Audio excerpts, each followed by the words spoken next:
안녕하세요. 이 동영상은 모스펫의 IV 특성을 유도합니다. 우리는 이제 문턱 전압이라는 개념을 이해하고 있습니다.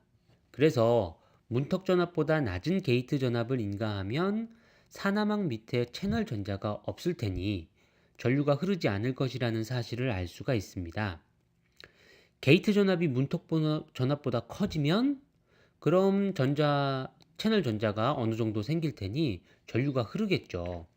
정확한 함수꼴은 알 수 없어도 사나막의 정정 용량인 C옥스 곱하기 BGS-BTH에 따라 커질 것이라는 정도는 예상할 수 있습니다. 이번 강의에서는 좀 더 구체적인 드레인 전압의 함수꼴을 유도해 보겠습니다. 먼저 소자의 구조를 살펴볼까요? 2차원 구조가 아래 그려져 있는데 실제 전자의 흐름은 X방향을 따라서 1차원적으로 일어난다고 생각하겠습니다. X는 0에서 전자가 출발하고 X는 L에 도착하면 드레인 쪽으로 쇽 빨려 들어간다고 생각하죠. W는 전자의 움직임이 없는 방향으로의 너비를 뜻합니다. 예를 들어 이 그림에서 전자가 X방향으로 움직이고 MOS의 수직 구조 방향이 Y방향이라면 이 W는 바로 화면을 뚫고 나오는 G방향의 길이가 되는 것이죠. 그래서 우리가 생각해 주어야 하는 것은 길이 L인 채널 영역에서의 전자의 움직임입니다. 소스에는 0V가 인가되었다고 하고 드레인에는 B 서브 D가 드레인 전압이 인가되었다고 할까요? 그럼 우리가 해야 할 일은 위치에 따른 포텐셜을 구하는 것입니다. 여기서 정확히 포텐셜이 무엇인가 하는 문제는 이 과목에서 다루기는 어려울 것 같습니다. 관심 있으신 분들은 반도체 소자 수업을 들으시기를 추천합니다. 아무튼 이렇게 포텐셜이 위치 X에 따라서 바뀐다고 생각하면 그에 따라서 전자 농도도 위치에 따라서 바뀔 것입니다. 단위 길이당 전하량을 Q 일렉이라고 여기서 쓴다면 Q일렉은 여기 나와 있는 식 6.3과 같이 쓸 수 있게 됩니다. 여기서 W가 곱해진 것은 우리가 다루는 양이 단위 면적당이 아닌 단위 길이당 전하량으로 나타내기 위해서이고요. 전에 쓸 때 우리가 이런 유사한 형태를 썼는데 전에 쓸 때는 실리콘 쪽에 0V가 인가되었다고 생각하고 식을 썼었죠. 그렇기 때문에 저 식에서 V of X가 나타나지 않았었습니다. 그런데 이제는 실리콘 쪽의 전압이 0이 아닙니다. 위치에 따라서 다 전압이 다를 수가 있고요. 포텐셜이 손쉽게 생각해서 실리콘 쪽 전압이 0보다 크다면 똑같은 게이트 전압에 대해서 실리콘 쪽 전압이 0V일 때보다 좀 더 적은 수의 전자가 모이겠죠. 그래서 이 식에서는 원래 BG-BTH였던 식 대신 추가로 마이너스 포텐셜 항이 추가가 되게 됩니다. 그러니 우리가 짐작할 수 있는 것은 위치가 드레인 쪽으로 바뀌면서 포텐셜도 높아지고 동시에 채널 전하량도 줄어들게 될 것이라는 걸 알 수 있죠. 물론 전류는 전자의 수와 전자의 속력의 곱으로 결정이 될 테니 Q일렉과 속도 V의 함수로 쓸 수 있겠죠. 여기서 소문자 V입니다.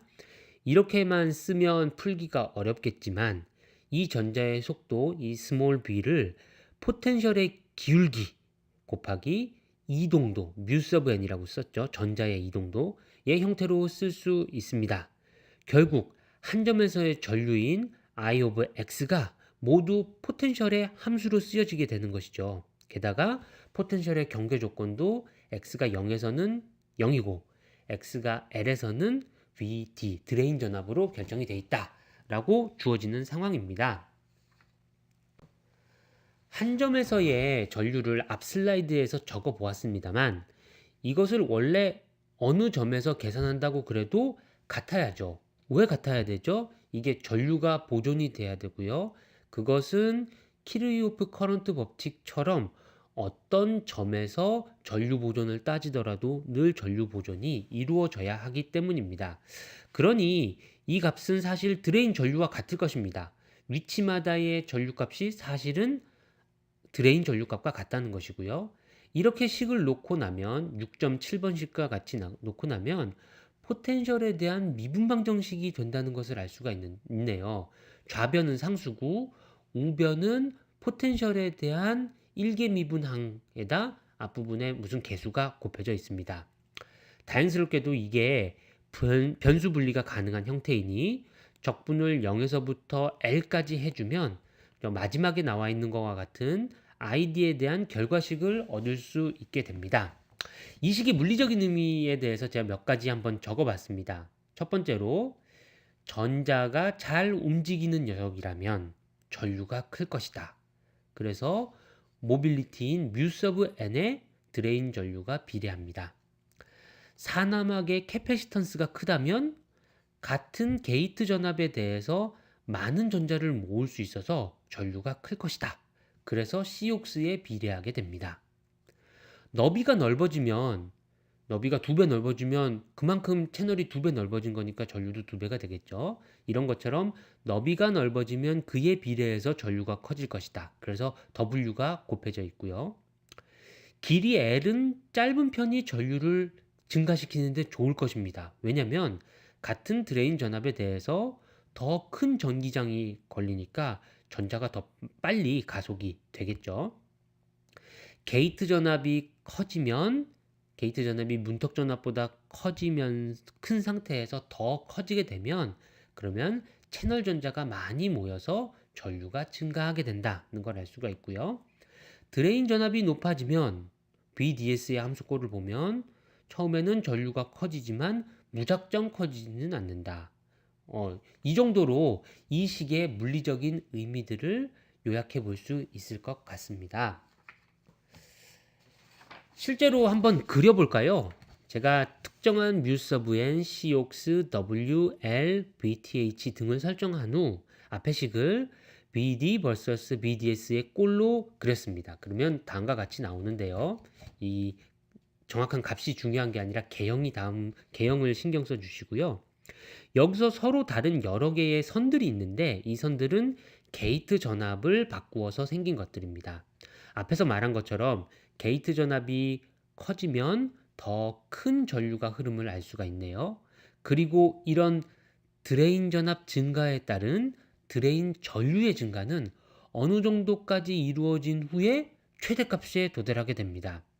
식 자체로는 이보다 큰 드레인 전압에 대해서는 전류가 마치 감소하는 것처럼 나타나는데요. 보통 이렇지는 않습니다. 이 식이 왜 큰 드레인 전압에서는 맞지 않는지에 대해서 다음 동영상에서 다루도록 하겠습니다. 네, 이번 동영상에서는 모스펫의 드레인 전류를 드레인 전압의 함수로 유도하는 매우 중요한 결과를 얻었습니다. 이를 통해서 정성적인 이해를 넘어서서 정량적으로도 모스펫의 특성을 몇 가지 파라미터들만으로 잘 나타낼 수가 있게 되었습니다. 다음 동영상에서는 이 식의 한계를 다루어 보도록 하겠습니다. 감사합니다.